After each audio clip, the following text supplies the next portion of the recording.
Saiu agora. Agora sim, a gravação foi iniciada, sim. Então, beleza. Vou compartilhar, então.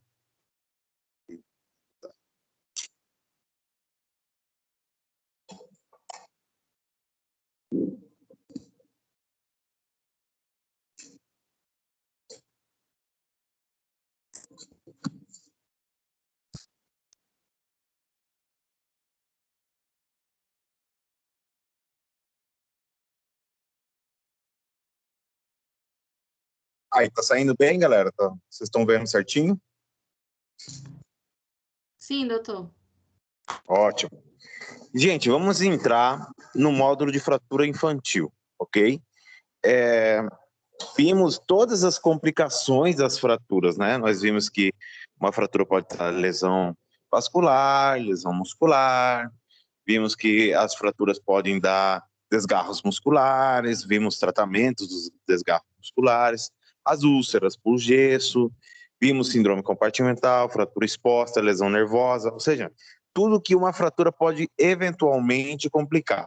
Agora vamos pular de assunto, tá? Vamos falar de fratura na infância, que é outra história, ok? Bom, gente, para começar a falar de osso na criança, nós temos que relembrar algumas coisas anatômicas na infância, ok? Primeiro, é a estrutura anatômica do osso. A anatomia do osso da criança não é a mesma do adulto, ok? Esse é o nosso primeiro. Por quê? Porque a consistência do osso da criança ela é fibrocartilaginosa, ou seja, ao ser mais cartilagem, ela tem muito mais, ao ser uma substância mais mole, né, ela tem muito mais absorção de impacto, ok? Então é um osso muito mais resistente. Ela tem a capacidade, inclusive, de dobrar e voltar outra vez no lugar. Por quê? Porque ela é mole, ok? Então, a consistência, ela é fibrocartilaginosa e, logicamente, os impactos para que ela possa acometer tem que ser um pouco maior. Lógico, isso aí é proporcional ao tamanho. A criança, com uma criança pequena que recebe um impacto X, né, que no adulto provavelmente causaria uma contusão nela, também poderia causar uma fratura, né, dependendo do trauma aí direto, porque ela é menor. Ou seja, a massa dela é menor que do adulto, né? Se vamos lembrar de cinética, a massa, então a energia é igual a massa vezes aceleração, né? Então, nesse caso aí, a criança, ela tem o osso, ela tem a capacidade de absorver mais facilmente o impacto, só que dependendo da violência, ela dá fraturas mais facilmente, né? Então, inclusive os padrões radiográficos, lembra dos padrões radiográficos na primeira aula? Traço transverso, oblíquo, terceiro fragmento, multifragmentar, segmentar. Então, na criança é totalmente diferente. São outros tipos de traços de fratura e eu vou conversar sobre eles daqui a pouco. Então, isso tudo é a causa da consistência do osso na infância, que é uma consistência fibrocartilaginosa. Segundo ponto a ser tomado, nós entre a epífisis e a metáfisis temos a lâmina de crescimento, também chamada de fisis. Olha só, o nome fisis.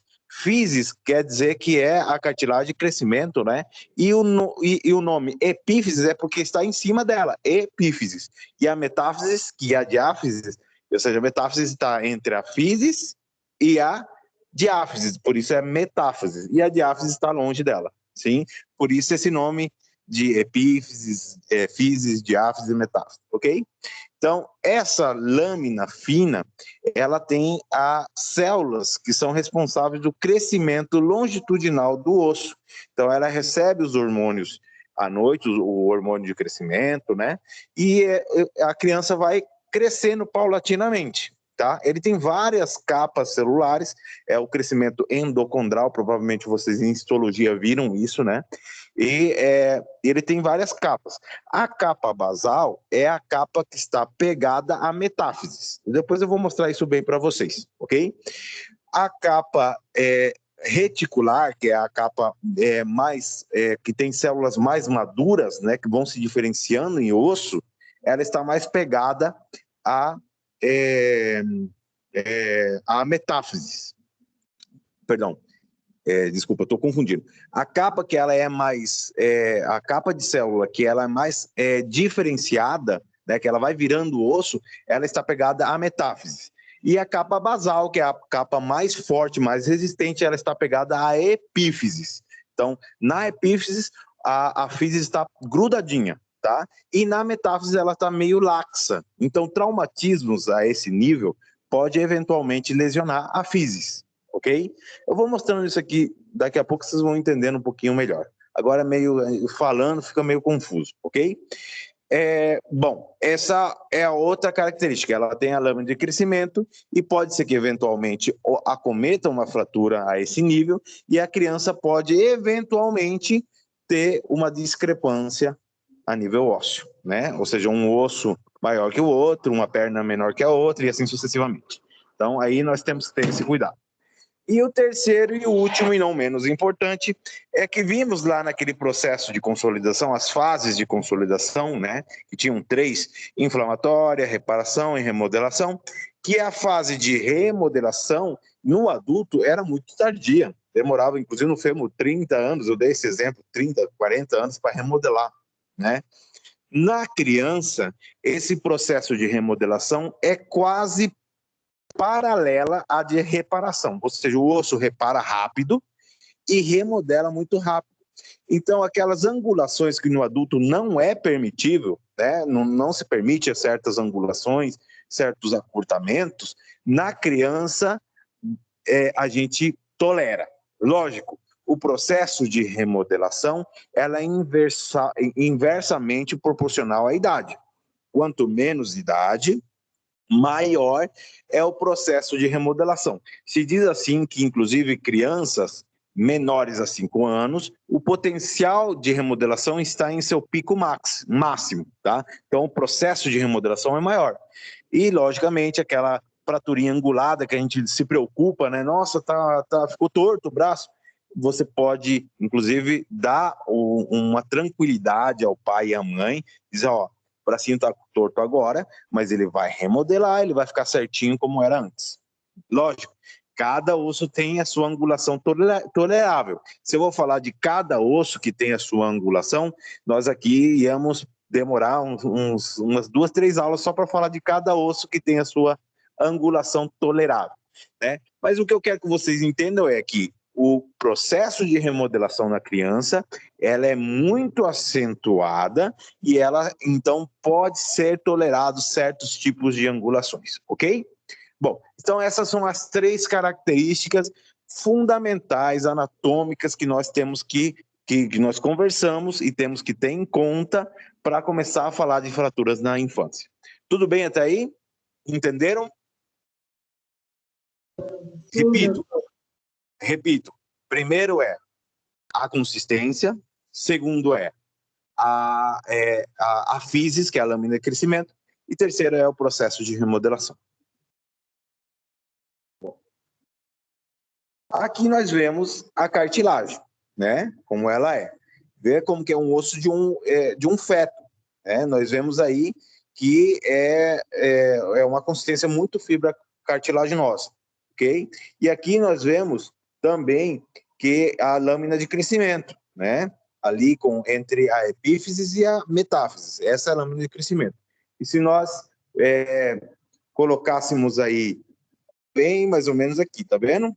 Bom, aqui nós vemos as células, que elas são, essas células que estão mais na base aqui, está na metáfise, ok?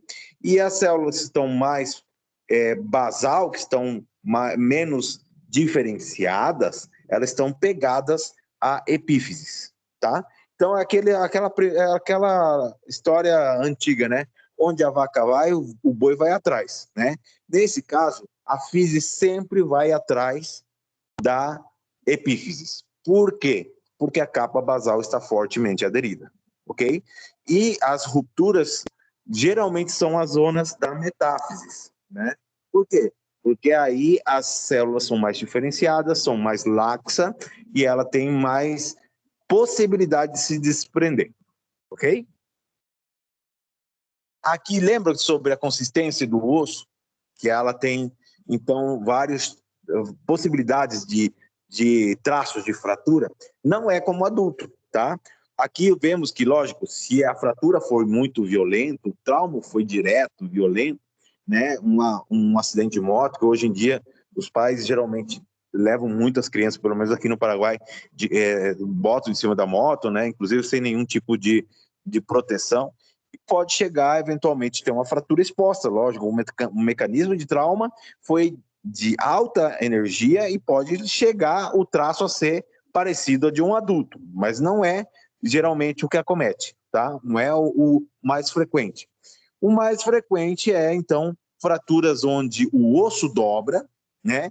E volta novamente mais ou menos no seu eixo, tá? Nós chamamos isso de fratura em galho verde. É que nem um galho verde de uma folha. Vocês pegam e dobram, quando você solta, ele fica meio tortinho, né? E com uma ranurinha, né? É mais ou menos isso, tá? Nas fraturas em galho verde, vemos que ele rompe um periósteo, né? Que é aquela capinha de célula, né? E uma cortical não chegando a romper o cortical, a corteza do outro lado, ok? Então, isso aí é o padrão mais conhecido na infância, fratura em galho verde, ok? A outra é a fratura em tubo de plomo, a tradução literária seria cano de chumbo, né? É um calinho, ele levanta, é um levantamento do periósteo e uma cortical, também é bastante frequente, tá? Também é facilmente acometido nas crianças, tá? Esses são, então, os padrões radiográficos mais frequentes na infância. Aqui vemos uma fratura em tubo de plomo, tá? Bem aqui no rádio de estar. É meio difícil de ver, mas é mais ou menos ali.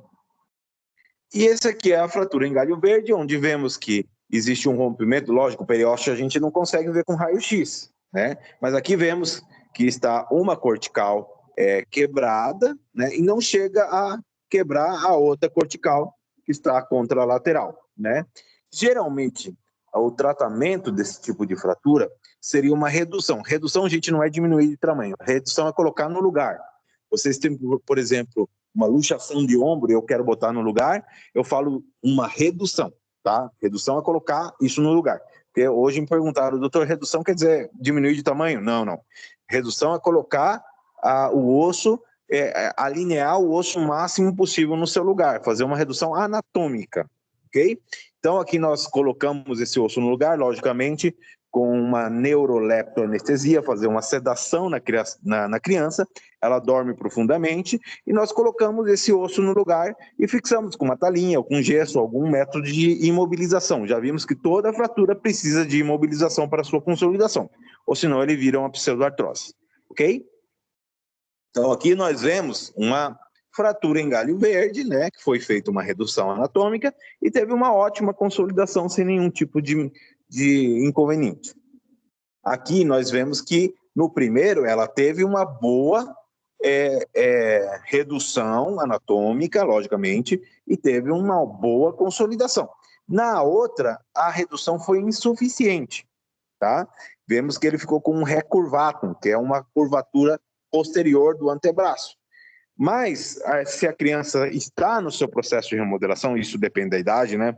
Menor de 5 anos, 5, 6, 7 anos, a gente pode tranquilizar o pai, que ele, inclusive aqui a gente vê o processo de remodelação. Esse paciente já está com o seu processo de remodelação, tá?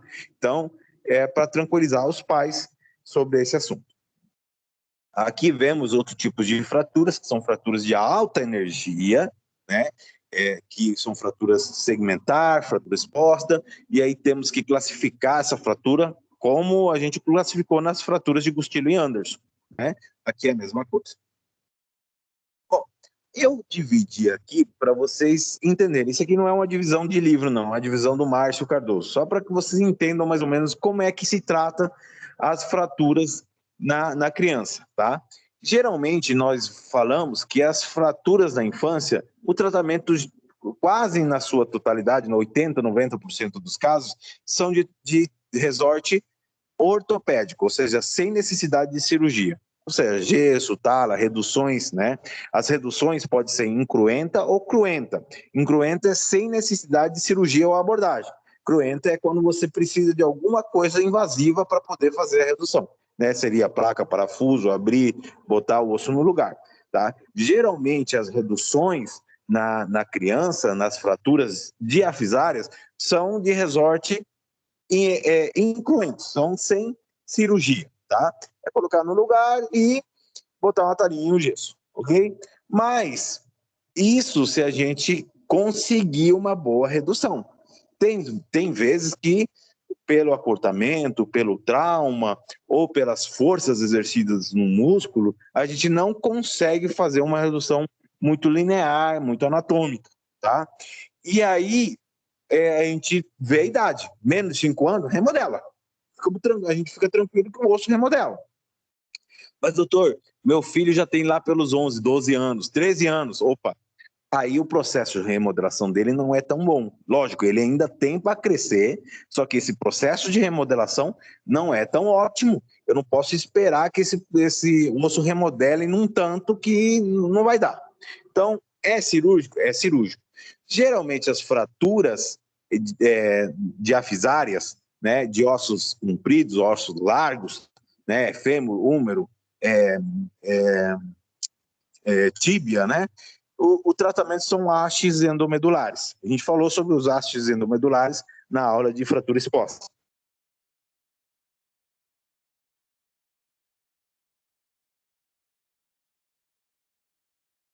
A gente inebra pela epífise. E essas crianças têm ainda para crescer. Se eu colocar um haste pela epífise, eu tenho grande possibilidade de lesionar a físis iatrogenicamente. Então, essa criança não vai poder crescer por uma má técnica minha, tá?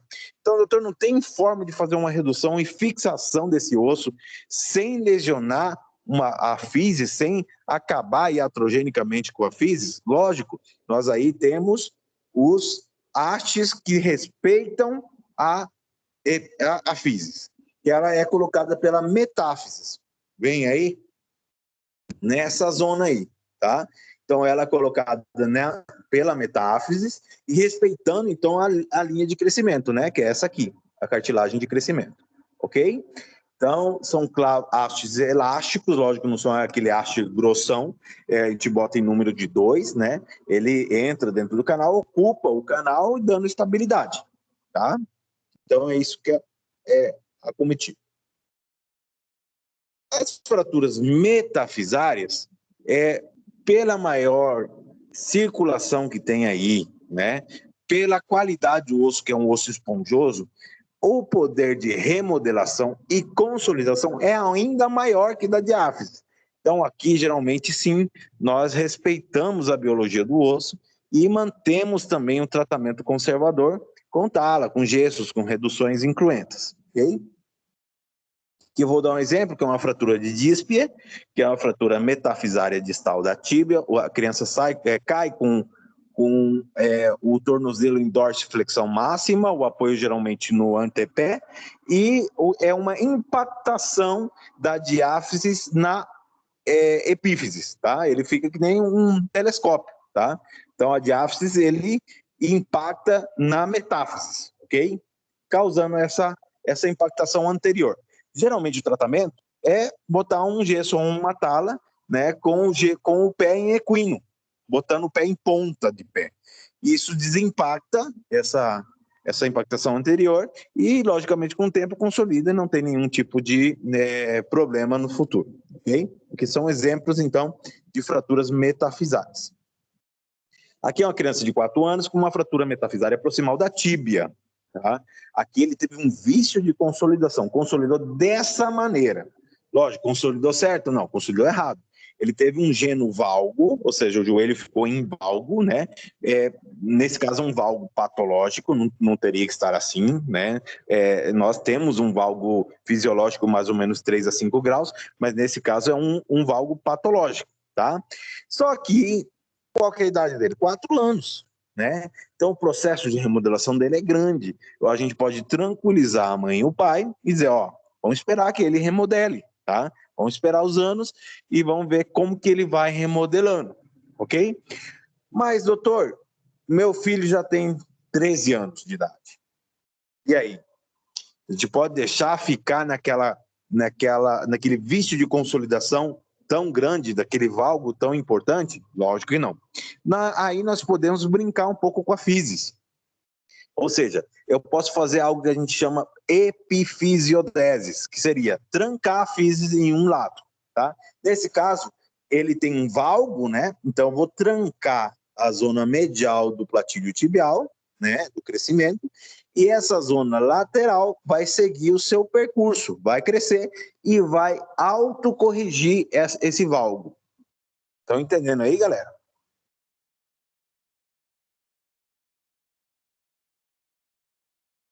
Sim, doutor. Beleza.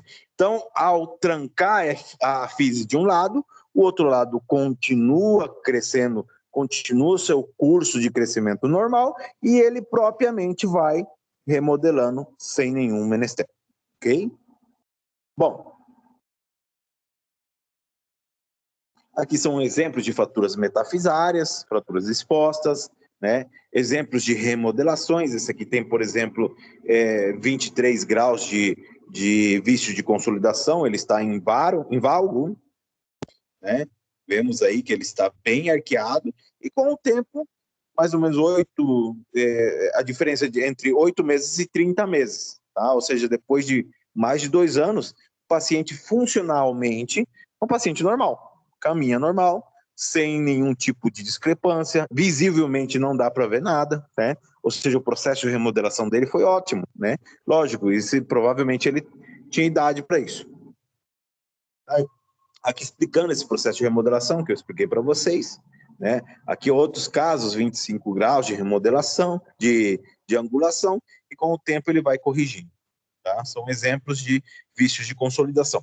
Nesse caso, é uma fratura metafisária proximal de húmero, onde a diáfise está paralela à cabeça e o colo do húmero. Tá? E ele consolidou dessa maneira. Tá? Ele ficou com o membro, logicamente, muito mais curto, né? Mas remodelou, consolidou daquela maneira, de forma viciosa, e o paciente está tranquilo, satisfeito, sem nenhum problema na sua atividade diária.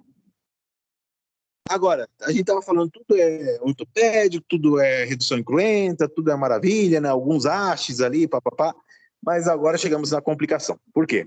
Porque pegado a epífise está a capa basal, que é a capa mais aderida, mais forte, né? Pegada a físis, e que, eventualmente, fraturas a nível da epífise podem lesionar a cartilagem de crescimento. E para isso, então, nós utilizamos uma classificação. A classificação é de Salter-Harris e ela divide em 5 tipos. O tipo 1 é um deslizamento da epífise e físis sobre a metáfise. Lembra que na metáfise estava a capa reticular, que ela é mais laxa. Então, o traumatismo nessa região, ele vai empurrar e vai desprender essa capa reticular, que ela é laxa, ok? Então, geralmente o tratamento, nesse caso, é botar no lugar. Você bota no lugar, imobiliza com uma talinha, um gesso, né? Se você bota gesso, lógico, você vai botar o gesso sobre algo inchado, né? Porque isso causa uma tumefação. Então, nós temos que controlar semanalmente, porque o membro desincha, o gesso pode ficar frouxo e esse desprendimento pode, eventualmente, voltar a aparecer, tá? Então, semanalmente, até a gente ter a certeza absoluta que não se desviou novamente, ok? Então, isso aí, geralmente, a gente controla o paciente por 4, 5, 6 semanas, ok? Em caso eventual, o paciente fala, doutor, eu não tenho como vir toda semana aqui para o hospital, para mim é problema, eu trabalho longe, eu moro longe, eu estou na chácara, eu não tenho como fazer isso, tá? Então, o que você pode oferecer para dar estabilidade? Um pininho. Você passa um pininho por aqui, né?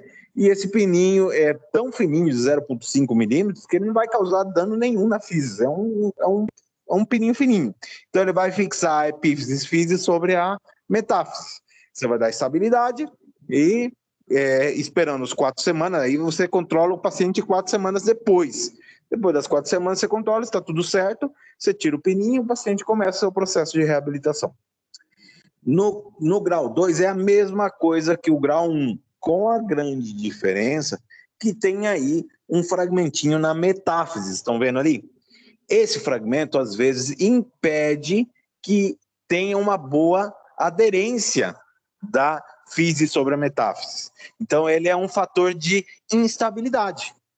Então, o que eu tenho que fazer? Eu tenho que operar, ou seja, eu tenho que abordar esse fragmento da metáfise. Esse fragmento se chama Tucson-Holland, tá? Esse fragmentinho, então, nós temos que dar estabilidade na metáfise. Com o quê? Com parafuso, com pino, fixar isso aí para que a física possa ter aderência à metáfise, ok? Então, a partir do grau 2, nós temos que fazer uma pequena cirurgia no fragmento de Tucson-Holland. Ok? No tipo 3, deu ruim. Viu ali, ó? Teve uma fratura da epífise. Se fraturou a epífise, vai fraturar o que também? A físis, né? Porque ela está fortemente aderida a ela.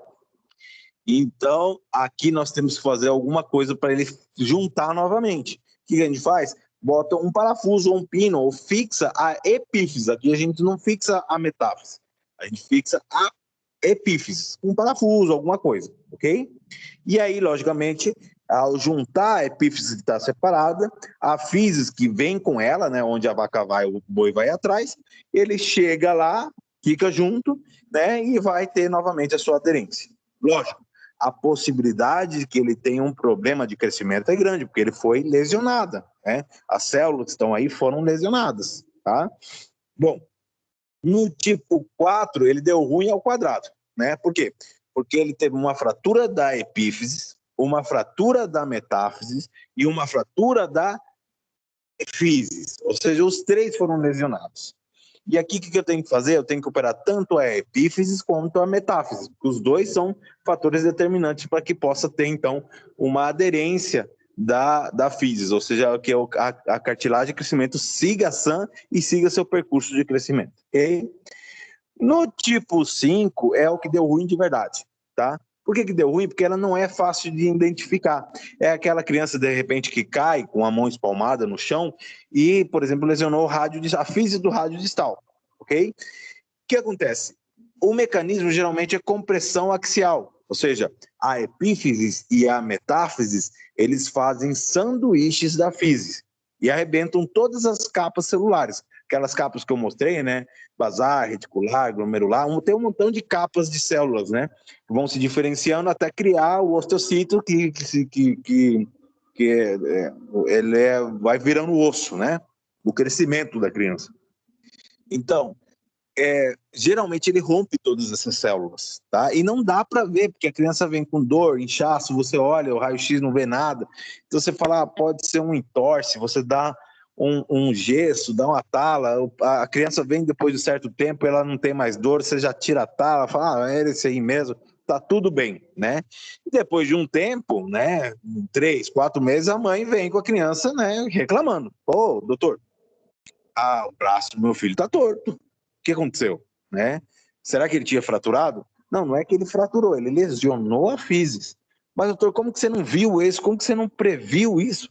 Bom, dava para prever. Eu poderia imaginar, inclusive eu poderia pedir uma ressonância magnética, né? Vamos dizer que eu sou um cara que é especialista em criança, né? E eu me imagino que isso tenha acontecido. Eu peço um estudo de ressonância magnética e aí identifico a lesão. E lógico, eu mostro para a mãe, ó, mãe, tá aqui. É uma lesão fisária Salter-Harris tipo 5. Nossa, doutor, parabéns, você é o cara, né? Você identificou uma lesão que quase ninguém identifica. Maravilha. E agora, o que a gente faz, doutor? Dá para a gente reimplantar essas células? Não, impossível. Essas células são células que não são substituídas. Não dá para você inventar essas células. Elas estão em processo de crescimento. Então, aqui a gente tem que fazer é esperar o processo de crescimento terminar, ou seja, a lâmina de crescimento desaparecer, e a gente trabalha sobre o defeito que ficou, né? Ficou um varo, vamos recorrigir, vamos fazer uma osteotomia varizante. Ficou um antecurvato, vamos melhorar. Então, a gente trabalha de correção da sequela, né, do trauma, da sequela dessa lesão Salter-Harris tipo 5. Então, essas são as capas celulares que eu tinha comentado para vocês, né? Aqui uma ressonância magnética, onde dá para ver a lesão fisária, né? Esse aqui é Salter-Harris tipo 5. E aqui são exemplos de radiografias. Nós vemos no Salter Harris tipo 1, né, que é o deslizamento, nada mais puro. Nesse caso aqui, a primeira foto seria do húmero proximal, um deslizamento puro, né? Vimos que aqui nós podemos colocar no lugar e botar um gessinho, uma tala, né?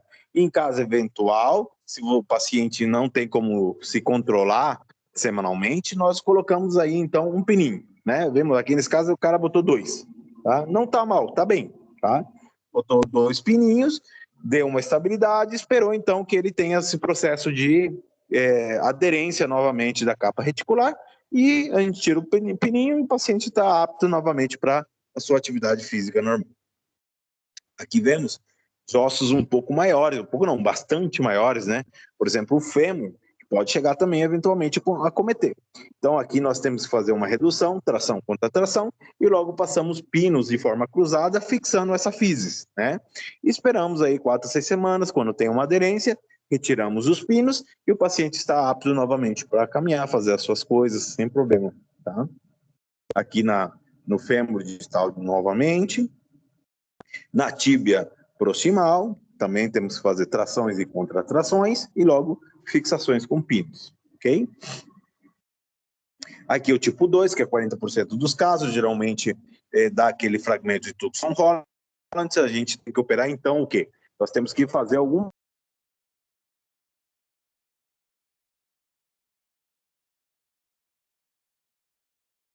estabilidade, então o paciente tem novamente a possibilidade de aderência dessa física sem problema.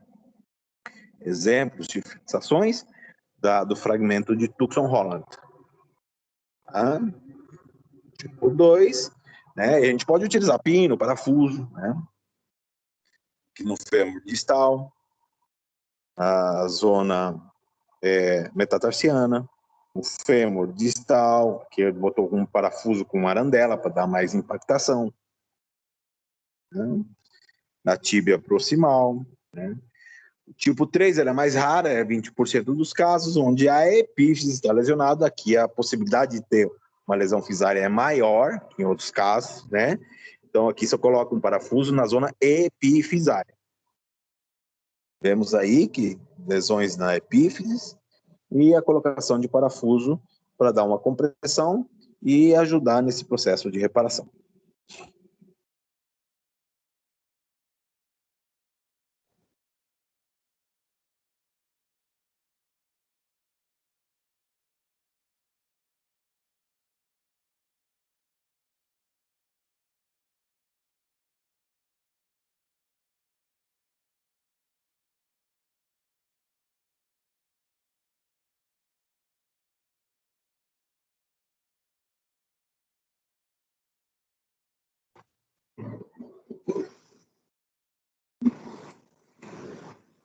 Vocês estão me escutando?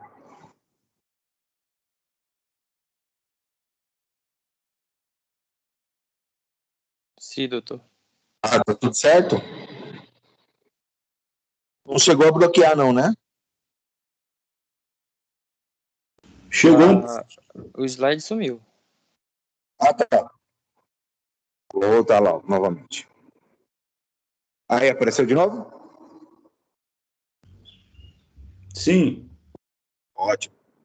Então, são exemplos, esse aqui do tipo 3, né? Tem que colocar, então, os parafusos, né? Parafuso na zona epifisária, né? Um exemplo, tá? Bom, esse aqui é o tipo 4, ele é menos frequente ainda, ele tem 15%, nada mais, né?